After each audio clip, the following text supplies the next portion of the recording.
I've got to do all these now, don't I? Honestly, I'm down for it. When I saw the designs for the nightmare critters, I instantly loved them.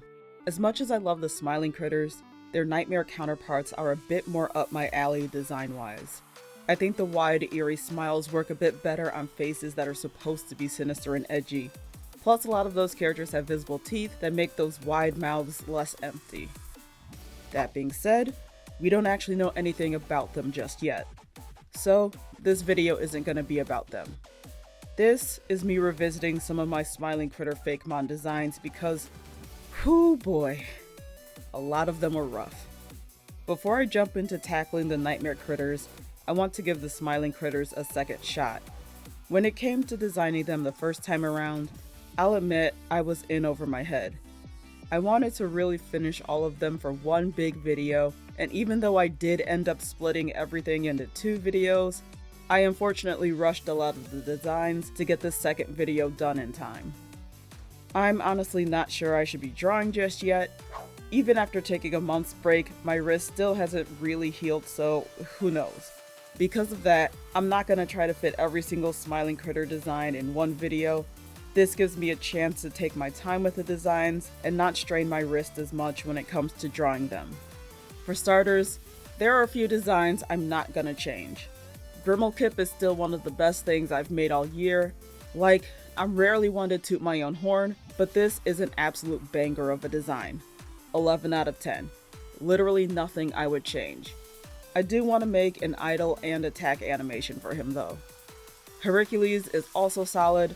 One day I might want to go back and draw some fun action shots of him or animate how his fist would look while he's attacking, but design-wise, he's good. There's nothing I want to change about him either. And lastly, there's Voltage. Surprisingly, I think this is one of my stronger designs from the second Smiling Critters video. It was also the first one I tackled, and I actually gave myself time to really figure out what I wanted to do with her. Because of that, I think I ended up nailing her design. That's what I really need to do with the rest of these guys. Just take my time and really give these guys some more attention. So for now, I'm just gonna tackle 2 of them. CraftyCorn and Bearbrace. While I liked what I came up with originally for CraftyCorn, something felt lacking. While there's nothing really that wrong with the original art, I don't think I gave her much of a personality. I didn't really capture that shy feeling that I thought she should have. On top of that, there wasn't much I did differently to make this a Pokemon. It was more like CraftyCorn in a more Pokemon art style, and with a paintbrush tail.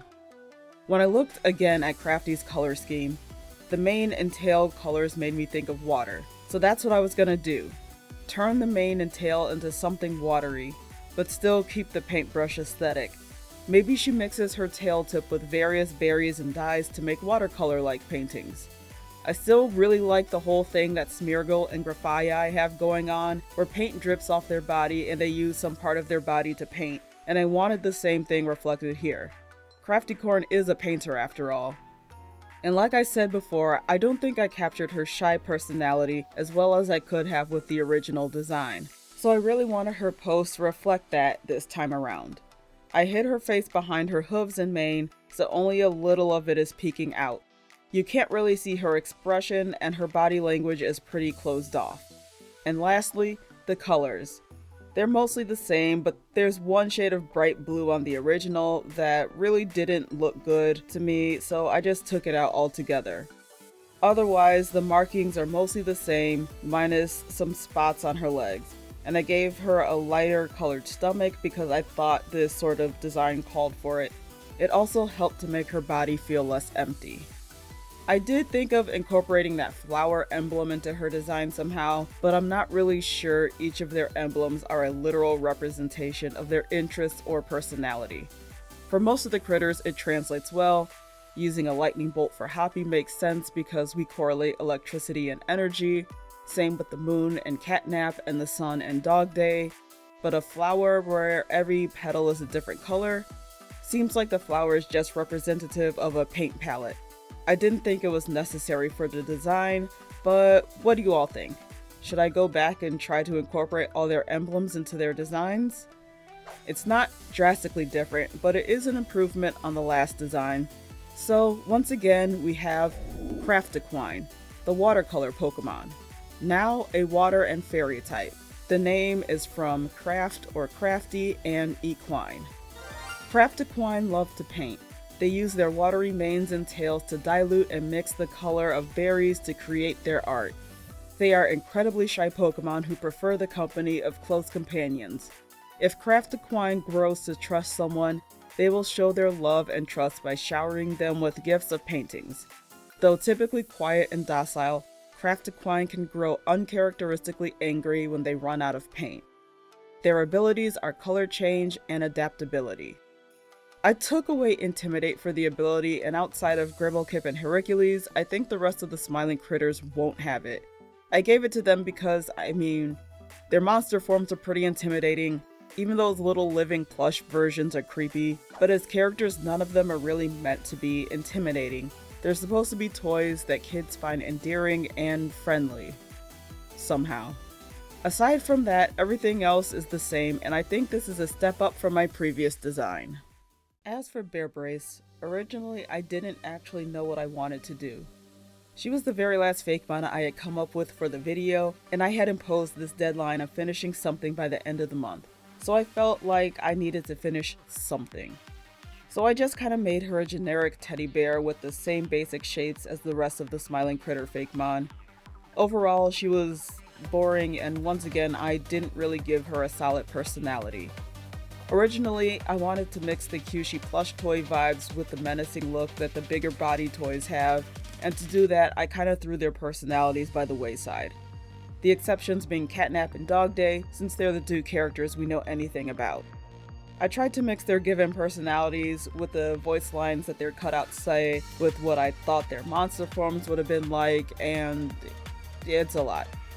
With the introduction of the nightmare critters and their very overt edgy personas, I really wanted to go back to do justice to the smiling critters and capture more of their actual personalities, and I'll do the same with the nightmare critters.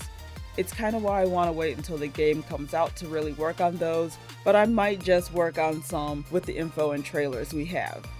The one thing that I think I did right by Bearbrace though was incorporating hearts into her design. The problem was, I don't think I went far enough. Her ears are hearts, with one even being cut to look like a broken heart, despite her mostly jovial personality. Her paw pads are hearts, her tail is a heart, her nose is now a heart, and now she sports a fun heart-shaped cowlick because I thought it looked cute. And her pose is basically the same as in her splash art. I'm not gonna front, I was halfway through this sketch before actually realizing it was basically the same pose.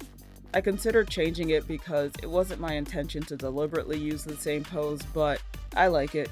There's nothing else I really wanted to do differently with her pose anyways. It was probably going to be some variation on the same pose regardless. And with that, here's Bearbrace once again. The affectionate Pokemon, a normal and fairy type.